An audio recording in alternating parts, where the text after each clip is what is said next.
네, 북한이 노동당 창건 75주년을 맞아서 오늘 새벽에 열병식을 개최했다는 정황이 포착이 됐습니다. 아직까지는 관련 매체들에서 개최를 보도하거나 또 중계방송 소식은 없는 상황입니다. 정보 당국은 김정은 위원장이 당 창건일을 계기로 해서 전략무기를 공개하거나 또 육성을 통해서 외부에 어떤 메시지를 내놓을지 관심을 갖고 있습니다. 자, 두 분의 전문가와 관련 내용을 한번 짚어보도록 하겠습니다. 정한범 국방대 교수, 문형철 군사문화 칼럼니스트 두 분과 함께하겠습니다. 어서 오십시오. 예, 안녕하십니까. 저희도 계속 열병식을 하는 거 아니냐, 75주년 창건 기념식이니까요. 그래서 준비를 하고 있었는데 조선중앙 TV에서도 편성표에 나오지 않았다고 하고요. 오늘 편성표에. 그래서 보니까 합참에서는 새벽에 열렸다 이런 얘기가 있어요. 근데 보통 새벽에 왜 열렸을까 하는 궁금증도 있고요. 왜 그러면 이렇게 공개를 아직 안 하는 것일까? 어떻게 생각하십니까? 예. 북한이 열병식을 곧바로 공개하지 않는 것은 뭐 이번이 처음은 아니고요. 네네. 예. 뭐 특별히 그 공개를 생중계를 하거나 또는 이제 녹화 중계를 하거나 이런 것들도 사실은 굉장히 북한 내부의 전략적인 목표에 따라서 이제 좀 왔다 갔다 했는데 예를 들어서 이제 생중계를 한다는 것은 전 세계에 의도적으로 실시간으로 과시를 하는 측면이 있고요. 녹화를 한다는 것은 좀 외부에 대한 그 자극을 좀 줄인다든지 또는 열병식 과정에서의 나타날 수 있는 어떤 문제들을 뭐 편집을 통해서 좀 정리를 한다든지 이런 부분도 있을 수 있는데 오늘 같은 경우는 지금 굉장히 상당히 이례적이고요. 네. 뭐 여러 가지 이유들이 있을 수 있겠습니다만 만약에 이제 이게 새벽에 정말로 한 거라면 뭐 저는 새벽에 했을 가능성도 또 높다고 보는 게 이 시간상으로 보면 이게 딱 12시를 넘겼지 않습니까? 네. 이게 이제 기념일이기 때문에 오늘이 쌍십절 그러니까 이제 노동당 창건일이기 때문에 오늘 해야 되는 거예요. 어제 하면 안 되는 거고. 그런데 이제 12시를 딱 넘겨서 했다는 건 어쨌든 10월 10일 아닙니까? 그러니까 오늘 했다면 그게 맞고요. 만약에 이제 밤에 했다면 여러 가지 이유들이 있을 수 있는데 먼저 이제 김정은 위원장이 특색 있게 준비하라고 했다라고 하는 부분이 이제 지금 지적이 되고 있어요. 그래서 기존의 형식과는 좀 다른 형식으로 추구했을 수 있다. 또 하나는 이제 코로나 문제 때문에 대중들이 오가지 않는 이 야간 시간을 이용해서 했을 수도 있다고 볼 수도 있고요. 또 다른 이유는 이제 어쨌든 뭐 북미 관계가 경색이 돼 있고 뭐 또 옥토버 서프라이즈 이런 얘기도 있는데 뭐 굉장히 극단적인 얘기일 수 있습니다만 미 대선에서 어떤 문제들이 생길지도 모르는데 북한의 최고 지도자가 예정된 시간에 공개 장소에 노출된다라고 하면 굉장히 위험 부담이 있을 수 있다라는 거죠. 그래서 서방의 예측이나 이런 것들을 좀 비껴가게 할 수 있는 이런 것들도 있을 수 있고요. 또 뭐 또 정반대의 의미로 오히려 이제 또 트럼프가 지금 미 대선에서 고전을 하고 있기 때문에 트럼프에게 대선에서 어떤 악재로 작용하지 않도록 하는 그런 배려가 있었을 수도 있다. 뭐 굉장히 다양한 측면에서 해석을 할 수 있을 것 같습니다. 그렇군요. 보면 그 여러 가지 짚어주셨는데 또 그 새벽이라면요 보통 지금 같은 경우는 많이 추워져서 한 6시 반 전에는 좀 어둡거든요. 네네. 그러면 보면 그 전에는 사람도 많이 동원을 하고 주민들 많이 동원을 했고 외신도 동원했는데 그 말씀 들어보면 교수님 말씀 들어보면 이번에는 그러면 많이 그 대중도 동원을 안 했을 가능성도 있다고 봐야 될까요? 제가 봐도 교수님 말씀하고 상당히 비슷하게 생각되는 부분들이 많거든요. 일단 아무래도 북한이 지금 코로나에 대해서 상당히 민감한 반응을 해오고 있고 그에 대해서 최대한 확산이 되지 않도록 상당히 예민한 반응을 보여왔는데 그렇기 때문에 대규모의 어떤 주민들을 동원하는 방식이 아닌 새로운 방식을 했을 수 있다. 예를 들면은 어떤 그 김정은이 이미 아까 앞서 말씀하셨다시피 새로운 방식이라는 부분을 이야기를 했기 때문에 아무래도 이제 그 북한 특유의 어떤 프로파간다적인 그런 무대 형식이나 이런 것들 빌려왔을 가능성도 있지 않겠느냐라는 그런 추측도 가능은 하긴 합니다. 이번 그 행사의 75주년 창건 기념일에는 새로운 방식으로 해라라는 주문이 있었어요. 그런 이제 이야기들이 나왔었거든요. 그리고 일단은 이제 그 시간적인 부분이나 이런 것들로 봤을 때는 뭐 아까 말씀하셨다시피 자정을 기점으로 해서 이제 일자가 바뀌기 때문에 그런 의미를 뒀을 가능성도 있긴 있겠지만은 아무래도 뭔가 석연치 않게 내부적으로 이것들을 그대로 노출시킬 수 없는 내부적인 요소가 분명히 또 있지 않았을까라는 생각도 듭니다. 예를 들면은 그 지금 현재 북한이 상당히 코로나19 그리고 수해 등 여러 가지 삼중고에 시달리고 있지 않습니까? 그러다 보니 그런 행사의 준비에 혹시 미스가 난 부분들이 실수로 노출이 됐을 경우에는 자칫 오히려 이 행사에 대한 어떤 것들이 반대로 역으로 마이너스가 될 수도 있는 부분들이거든요. 예. 그러다 보니까 이런 부분에 대해서 사전 차단 조치에서 이렇게 은밀하게 진행했을 가능성도 있지 않겠느냐는 생각이 듭니다. 그또 보도를 보니까요. 북한이 평양에 주재하는 각국의 그 외교 사절들이 있잖아요. 그 사람들 보고 참석하지 말고 그다음에 차량 운행도 굉장히 자제하고 이동도 자제해라. 사진도 찍지 마라. 이렇게 말을 했거든요. 그러면 추측을 해보면 외신 기자들도 초청을 안 할 가능성도 있고, 그러니까 말씀하신 것처럼 사람을 최소화하는 그런 집단인 것 같아요. 그러면 도대체 열병식이 어떻게 진행됐을까? 왜냐하면 그 전에 열병식 보면 주민들 대형 카드 섹션 그렇죠. 한 20만 명 모여서 이렇게 했잖아요.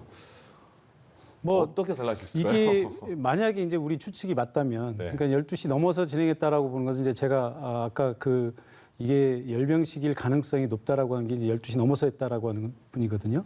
만약에 이게 예행 연습이라면 굳이 12시를 넘겨서 할 필요는 없는 네. 거거든요. 어제 저녁 10시쯤 그렇죠. 해도 되고 이런 건데. 예. 그래서 열병식일 가능성이 높다고 보는 것이고요.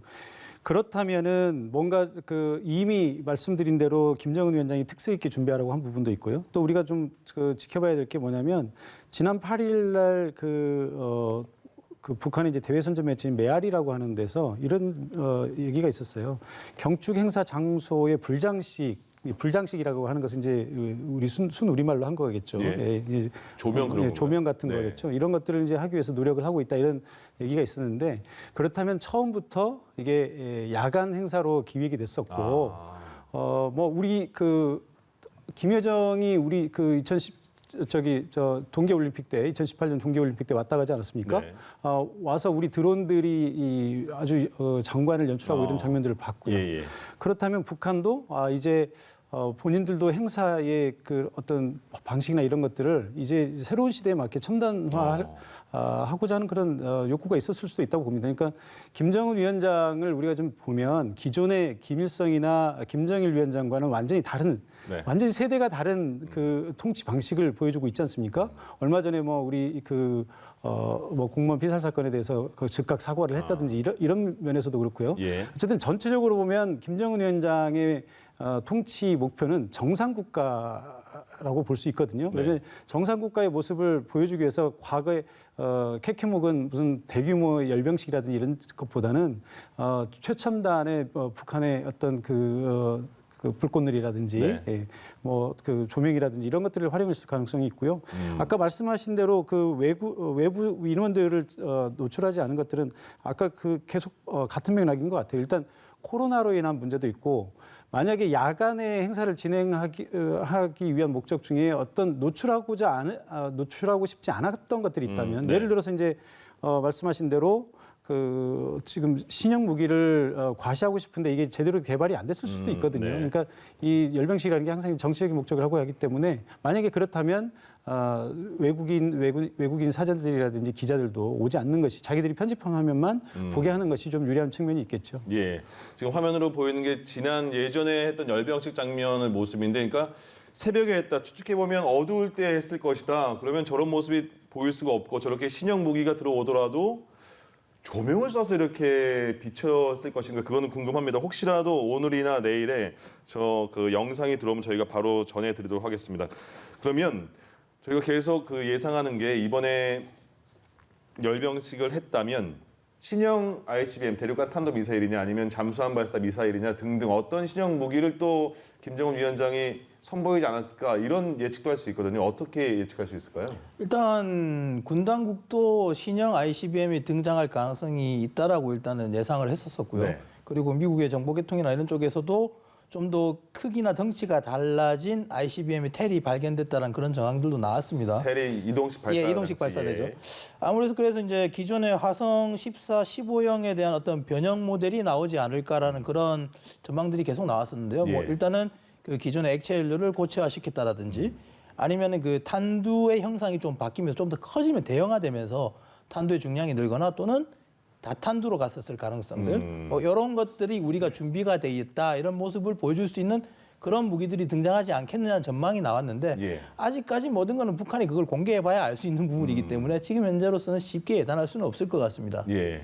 그럼 교수님께서는 어떤 신무기가 지금 나오면 김정은 위원장의 생각으로는 좋을 것이다 이런 게 있을 거 하나 하고요. 그다음에 좀 더 그거보다 과하면 미국 대선도 있는데 거기에 대한 부담도 있지 않을까 이런 생각도 있어요. 어떻게 보십니까?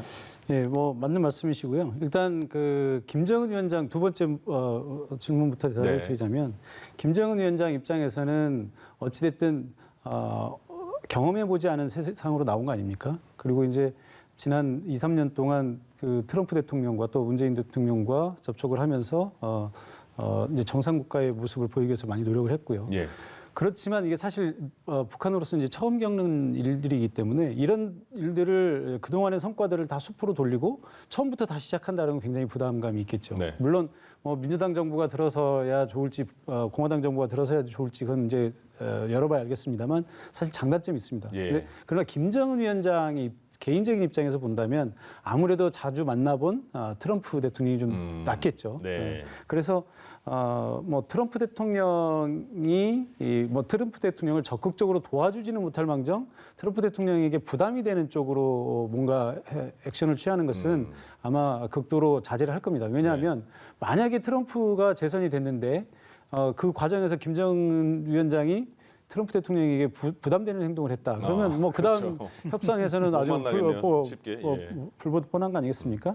자, 신무기라고 하는 것들이 이제 사실 이제 미국과의 협상을 염두에 두는 거기 때문에 미국이 무서워하는 무기여야 되는 거예요. 네. 그러니까 그동안 그 트럼프 대통령과의 그 협상 과정에서도 중간중간에 간헐적으로 단거리 미사일을 쐈습니다. 계속. 우리 이제 대한민국이나 아니면 이 일본이나 이 주변국들은 이 단거리 미사일에 대해서 굉장히 이제 그 좀 민감하게 반응을 했지만 사실 트럼프 대통령은 전혀 아랑곳하지 않았어요. 별거 아니다.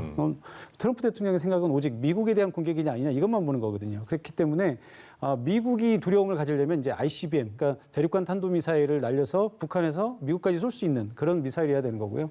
또 하나는 이제 SLBM이라고 우리가 이제 얘기를 하는데 잠수함에서 발사하는 탄도미사일입니다. 이것은 뭐냐면 사거리가 길지는 않더라도 잠수함이라고 하는 특징상 우리가 이게 배가 수면 위로 올라올 때까지는 어디 있는지 노출이 안 되지 않습니까? 네. 바닷속에서 미국 본토에 근접을 해가지고 수중에서 잠수함 탄도미사일을 발사하게 되면 미국이 속수무책이 되겠죠. 이제 그래서 이제 ICBM과 SLBM이 지금 무섭다고 하는 거고요. 또 하나는 아까 우리 기자님이 잘 말씀해 주셨는데 같은 ICBM이라 하더라도 일단 사거리를 늘리는 것도 중요하고요. 그러니까 이게 LA까지만 갈 수 있는 거냐, 알래스카까지만 갈 수 있는 거냐, 아니면 뉴욕까지 갈 수 있는 거냐, 이게 굉장히 중요하지 않습니까? 네. 또 하나는 고체 연료라는 게 왜 중요하냐면 액체 연료는 주입하는 데 시간이 굉장히 오래 걸려요. 그래서 그렇기 때문에 북한이 ICBM을 쏘기 위해서 액체 연료를 주입하고 있는 동안에 우리 전략 자산들에 의해서 노출이 될 가능성이 큽니다. 그러면 미국이나 우리가 원점 타격으로 해서 날려버릴 수가 있겠죠. 그러니까 그런 시간을 최소화하기 위해서 고체 연료는 아주 단시간에 넣을 수가 있거든요. 또 하나는 이제 이동식 발사대 말씀을 하셨는데 이동식 발사대 역시 미사일을 어느 한 지정된 장소가 아니라 옮겨가면서 여러 군데 옮겨가면서 미국이나 한국이 전략자산으로 감지하지 못하는 곳에서 기습적으로 발사할 수 있는 그런 장점이 있기 때문에 이런 그 신무기들이 미국 입장에서는 굉장히 껄끄러운 것이죠. 알겠습니다. 지금 교수님께서 자세하게 설명을 해주셨습니다. 이제 조금 더 빨리 진행을 해보겠습니다. 김정은 위원장이 핵과 미사일을 개발하던 군대 간부를요 2명을 군 원수로 승격시켰다고 해요. 그 북한에서는 군대에서 원수는 가장 높은 건가 보죠. 네. 근데 특히 핵 미사일 개발하는 2명이나 원수로 승격시켰다. 어떻게 저희가 받아들여야 될까요? 리변철하고 박청철에게 일단 원수 칭호를 수여를 했습니다. 그리고 핵미사일 등 전략무기 전담하는 이 인원들에 대해서 원수로 고속 승진을 한 건데 좀 이례적인 거죠. 기존의 백두혈통을 제외한 인원들에게서 이 원수 칭호가 내려진 건 5명이 불과하거든요.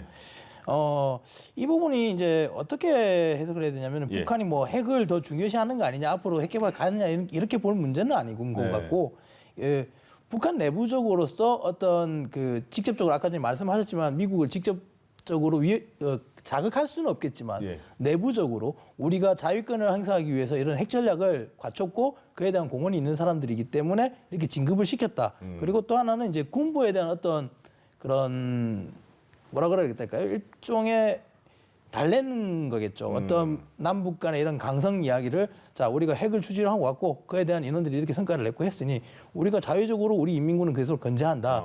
아마 그런 어떤 부분까지도 다 포석으로 두고 동기부여도 한 게 해주고. 아닐까라는 그런 생각이 듭니다. 그렇군요. 네.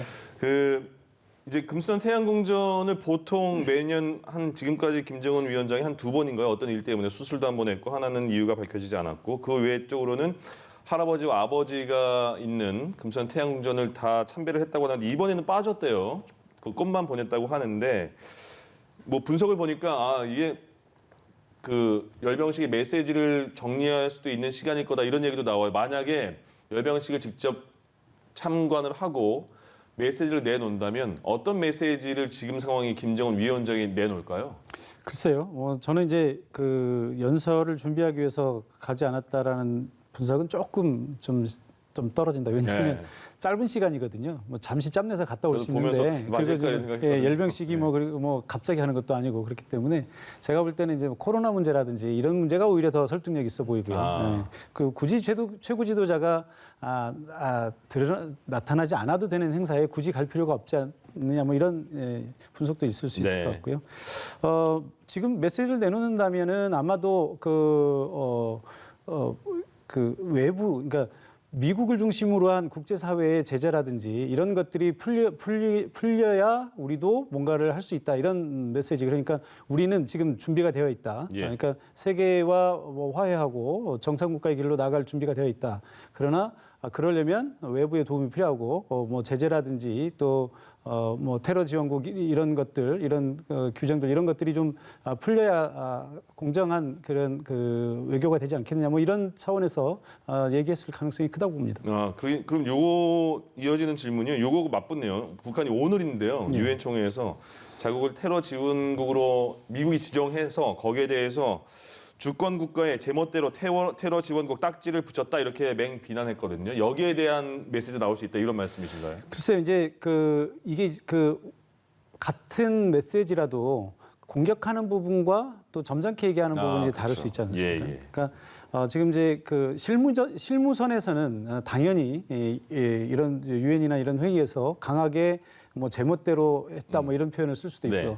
그리고 또 언론을 통한 보도 같은 경우는 더 강하게 나갈 수도 있죠. 뭐 미제라든지 이런 용어를 써가면서. 예. 그러나 김정은 위원장이 직접적으로 그런 표현을 쓸 것 같지는 않고요. 다만 앞으로 잘 할 수 있는 부분에 대해서는 김정은 위원장 입으로 직접 할 가능성이 있다 이렇게 생각이 됩니다. 알겠습니다.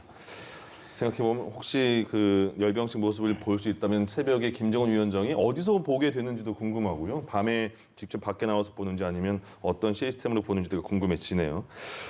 내년에 당 대회가 8차 당대회가 1월 달에 있다고 합니다. 당대회가 굉장히 북한은 국가보다 당이 더 중요하니까 당대회가 굉장히 중요한 날이라고 해서 80일 전투라는 말을 또 붙인 게 지금부터 한 80일 이후에 당대회니까 그때까지 열심히 으쌰으쌰하자 이런 거잖아요. 네. 얼마나 중요하길래 이런 표현까지 썼을까요? 북한의 지금 상황이요. 일단 그 7차 당대회 때 주장했던 내용들이 대부분 그렇게 이루어진 성과들이 없어요. 네. 제가 볼 때는. 그리고 이제 거기다가 코로나19로 인한 타격들, 거기다가 수해까지 왔죠. 여러 가지 이제 이런 삼중고들이 있다 보니까 사실상 김정은 입장에서는 정치적으로 상당히 부담이 될 사항일 겁니다. 예. 아무리 뭐 성군 정치나 뭐 예전에 선대들이 그런 걸 해왔다 하지만은 결국은 북한이라는 나라의 국내 정치라는 부분이 분명히 작용을 하는 거거든요. 그러다 보니 이제 이런 부분에 대해서 민생 부분적으로 우리 자력갱생이라는 거 말고는 솔직히 카드가 내세울 수 있는 그 구실이 없는 거죠, 명분이. 그러다 보니까 이제 80일 동안 우리가 이 총력전을 벌리자. 80일 전투를 벌리자.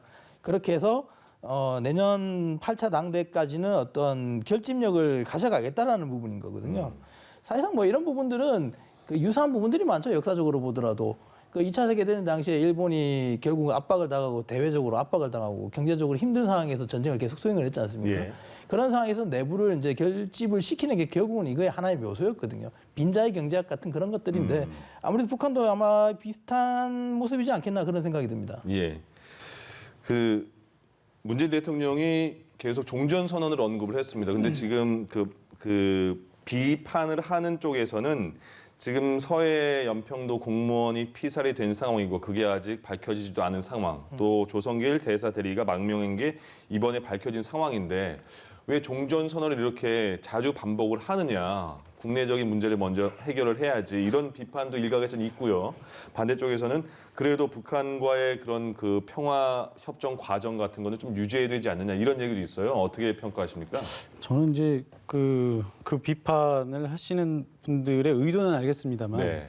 사실은 좀 어떻게 보면 좀 이해가 안 가는 측면이 있어요. 어떤 점이요? 예를 들면은 공무원 피살 같은 경우는 굉장히 이건 그 인도적으로 분명히 이건 문제가 있는 사건이고요. 네네. 우리 정부가 이 부분에 대해서 분명히 짚고 넘어가야 됩니다. 그러나 이 한 명의 공무원이 피살된 사건 아직 이제 그 진상도 지금 이게 월북인지 뭐 아니면 표류인지 뭐 그런 것들은 아직 논란인 상태에 있는데 네. 이것 때문에 국정 전반을 멈추라 이렇게 얘기할 수는 없는 거 아니겠습니까? 지금 우리 종전선언에 관한 얘기는 2017년부터 우리가 이제 새로운 평화 체제, 한반도에 새로운 평화 체제를 구축하기 위한 큰 그림 속에서 나온 것인데 이 공무원 문제가 중요하지만 이건 이거대로 분명히 우리가 짚고 넘어가야 되지만 예. 그것 때문에 평화 체제를 그러면 하지 말자 이렇게 하는 것은 참 빈대잡기에서 초가상간 태우자는 말이거든요. 예.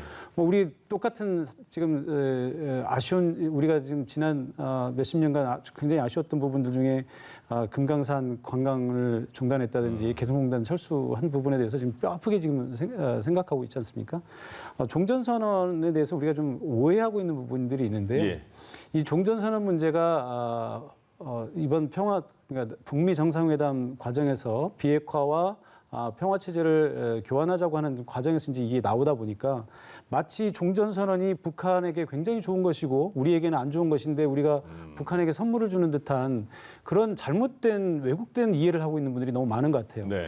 사실 종전선언은요, 제 생각에는 우리에게 가장 중요한 겁니다.